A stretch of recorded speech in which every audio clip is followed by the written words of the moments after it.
ये जो गजराज था, हाथी जो था, इसका बहुत बड़ा परिवार था और बहुत बड़ा परिवार, कई पत्नियां इसकी थी। ये एक पर्वत की कंदरा में, गुफा में रहता था। एक दिन इसका मन हुआ कि चलो सरोवर में स्नान करके आते हैं। और सरोवर में स्नान करने के लिए जैसे ही गजराज अपनी पत्नियों के साथ आया, हाथी आया, तो गज ने सरोवर में स्नान करना प्रारंभ किया। खूब सूंड में भर भर के पानी अपने ऊपर डालने लगा।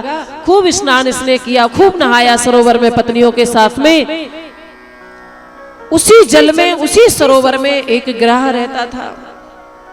उस ग्राहे ने आकर के, मगर ने आकर के हाथी का पैर पकड़ लिया, गजराज का पैर पकड़ लिया। और गजराज का पैर जैसे ही पकड़ा तो इसने सोचा होगा कोई छोटा मोटा जल जंतु, भाई मैं इतना विशालकाय हाथी हूं, गजराज हूं, ये मेरा क्या बिगाड़ेगा, पैर पकड़ लिया, थोड़ी देर बाद छोड़ के भाग जाएगा। तो ये अभिमान बस होकर के स्नान करने में लगा रहा। और उधर मगर जो था वह रक्तपान करता रहा। और वह जल जीव होने के कारण शक्तिशाली तो था ही, जल में निवास करता है मगर, और रक्तपान उसने करना प्रारंभ कर दिया।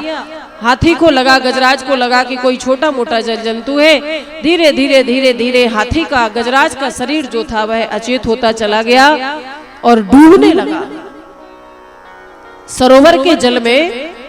जब डूबने लगा, जल गर्दन तक आ गया तो चिल्लाया, पुकारने लगा, पत्नियों को आवाज लगाने लगा।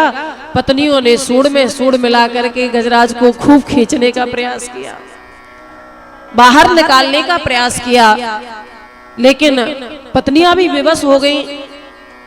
उन्हें भी लगा कि अब जब ये मर ही रहे हैं तो इनके साथ में हम क्यों मरे भाई। सूंड में सूंड मिलाकर के खूब खींचने का प्रयास किया, लेकिन जब परेशान हो गई, थक गई, तो उन्होंने भी पति को वहीं डूबते हुए छोड़ दिया। और पत्नियां भी वहां से भाग निकली। जैसे ही सरोवर से निकल करके बाहर आई, बाहर निकली, तब भी गजराज चिल्लाता रहा, बचाओ बचाओ बचाओ, पर किसी ने ना सुनी गजराज की। और जब डूबने लगा, गर्दन तक जल आ गया, पानी आ गया, डूबने ही वाला था, प्राण निकलने ही वाले थे, कि उसने सोचा कि अब तो संसार में मेरा कोई साथ देने वाला नहीं। देखो, हाथी की सूंड जो होती है, हाथी की नाक जो होती है, बड़ी लंबी होती है। और वह लंबी सूंड, लंबी नाक लेकर के संसार में विचरण करता रहता है। लेकिन जब अंत समय आया तो उसके काम कोई नहीं आया। यही हम सब, यही संसार का स्वरूप है।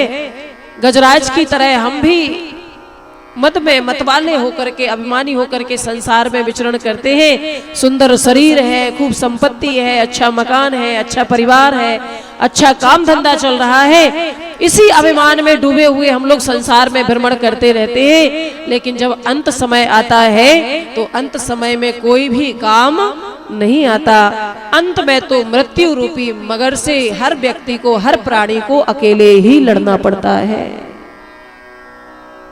पत्नियां भी छोड़ के चली गई, बच्चे भी छोड़ के चले गए। मृत्यु रूपी मगर से गजराज को अकेले जैसे लड़ना पड़ा, वैसे ही हम सबको भी मृत्यु रूपी मगर से अकेले ही लड़ना पड़ेगा।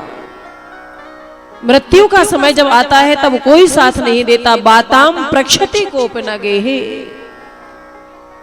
परिवार का, संपत्ति का, धन दौलत का अभिमान लिए खूब संसार में घूमते रहो, लेकिन अंत समय जब आएगा तो यहां से अकेले ही जाना पड़ेगा। एक संत तो कहते थे, कमा लो चाहे लाखों करोड़ों हीरे मोती, कमा लो चाहे लाखों करोड़ों हीरे मोती, मगर एक बात याद रखना, कफन में जेब नहीं होती। कितना भी कमा लो, पर एक पाई भी आपके साथ यहां से जाने वाली नहीं। यहां से कुछ आप अपने साथ लेकर के नहीं जा पाएंगे, कितना भी कमा करके रख लो।